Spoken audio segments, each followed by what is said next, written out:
Brought to you by StationHouseCoffee.com and InspiredDisorder.com/Kindle. What you manifest in your mind, you can bring to reality. UFC Fight Night, Hall versus Silva happened this past Saturday, which should have been Anderson Silva's last fight ever. Although, in true Anderson style, didn't really commit to retirement.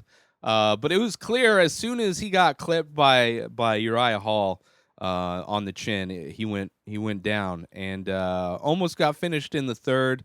Was it the third? Yeah, it ended up getting finished in the fourth.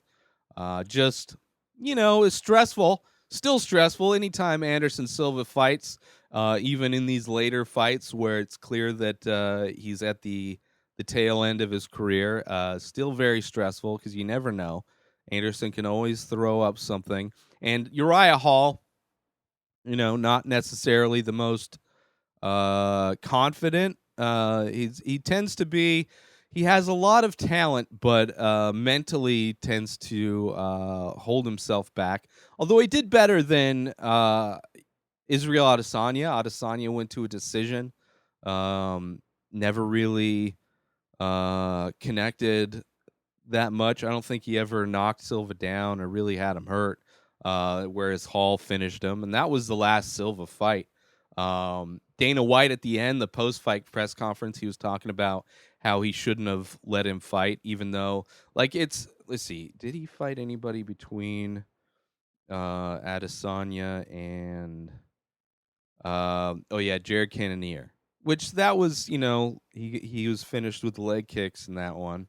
So I don't know. It's kind of interesting that this was the fight that Dana White says he was regretted letting Silva fight. But it is what it is. Hopefully he doesn't fight. Dana White says he's not going to schedule him for any more fights. Still has him under contract for one more fight. I could see, I don't know, in that weight division, maybe there's another old fighter that, like a journeyman fighter that he could fight. Maybe there's somebody out there, but there's nothing that I would be too excited to see. But, Uriah Hall got the win. We'll see with Uriah's trying to go for a run at the title. I don't know. It'll be interesting to see whoever he fights next, to see if he has a problem pulling the trigger. Against Anderson Silva, a lot of people have problems pulling the trigger. He tends to throw a lot of people off. And Uriah Hall's at a new gym, so maybe his next fight we'll actually get to see something new out of Uriah, which I would love to see. I would love to see Hall get past his mental barriers and just let it fly in the octagon more. But I don't know.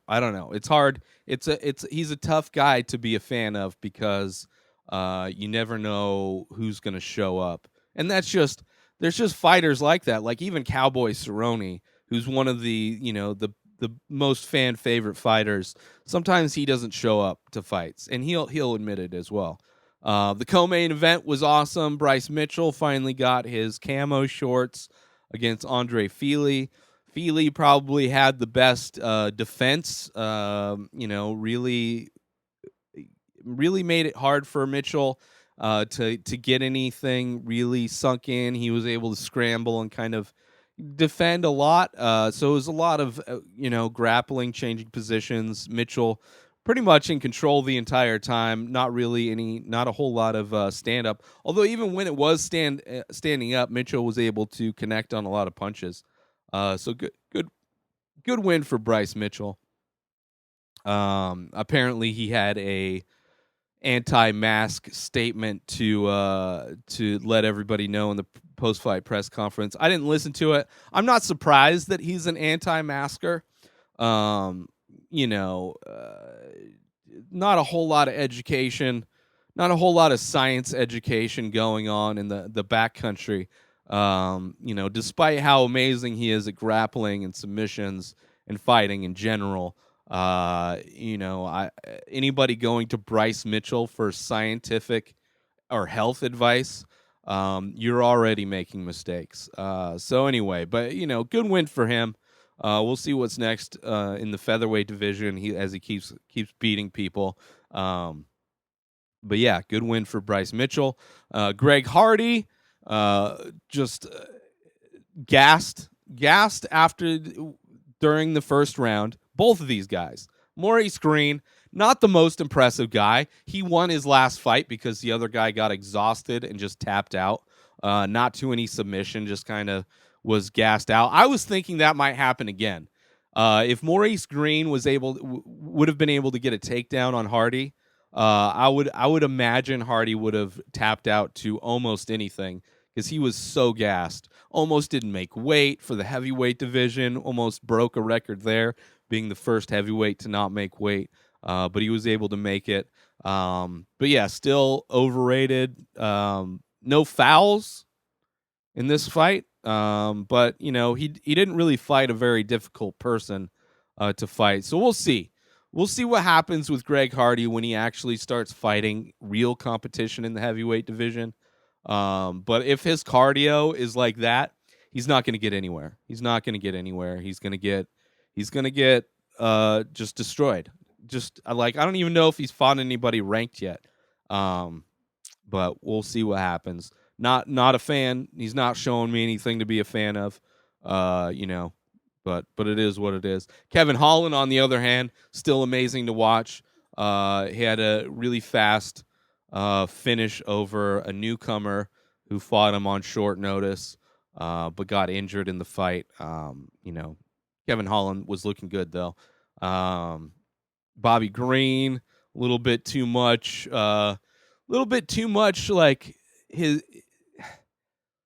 has a very kind of confident, slightly showboaty style, which if he's able to connect, then it makes it more impressive. But in this one, he wasn't, and he ended up, losing the fight. And I thought he lost it. It wasn't. He just didn't have a sense of urgency really to him. But it is what it is. His run gets stopped by Thiago Moises.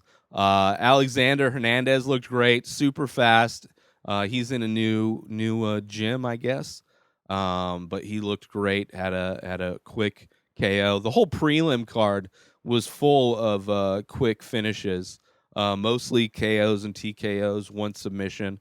And the decision win was a pretty dominant win from Strickland. Against Marshman. Marshman just wouldn't, just took it all. Just ate it all for lunch. He was hungry when he stepped in the cage, and he ate everything Strickland had for him. But yeah, overall, really fun prelim card, fun main card.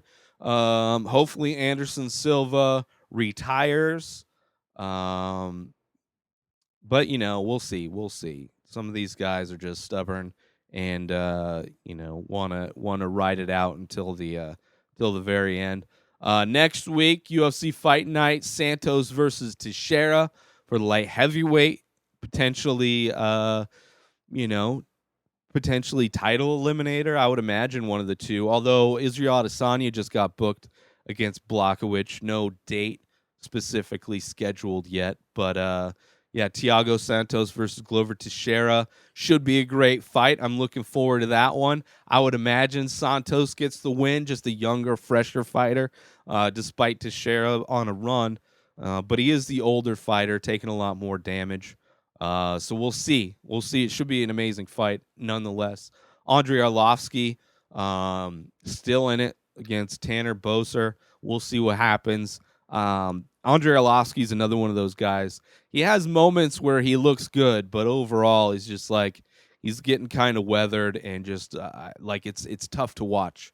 It's tough to watch. But yeah, next week should be fun. Not a whole lot of big. Claudia Gadelha is fighting Jan Janan. Trevin Giles should be fun. Max Griffin, Darren the Damage Elkins is fighting. So it should be a fun night of fights next Saturday. Again from the Apex in Las Vegas. Looking forward to it. But yeah, Great night of fights last night. Hope everybody had a great and safe Halloween. Make sure you support our sponsor, stationhousecoffee.com, and follow Station House Coffee on Instagram. Order yourself some premium, small batch, single origin coffee brewed in Thetford Center, Vermont, and shipped directly to you. Make sure you let them know that the Ray Taylor Show sent you over at stationhousecoffee.com. Order your coffee today and have it shipped directly to you. Also, get yourself Kindle Unlimited with their trial offer over at inspireddisorder.com/Kindle. That's unlimited reading, unlimited listening on all of your devices with Kindle Unlimited. Inspireddisorder.com/Kindle is the link you go to sign up for your free trial today. New episodes of The Ray Taylor Show come out every single day. Subscribe on IGTV, YouTube, and everywhere else podcasts are found. Binge the full week ad-free over at patreon.com/inspireddisorder. Buy Ray Taylor Show merch over at inspireddisorder.com and follow the show on Instagram at Ray Taylor Show. Have a great day, everybody. Peace.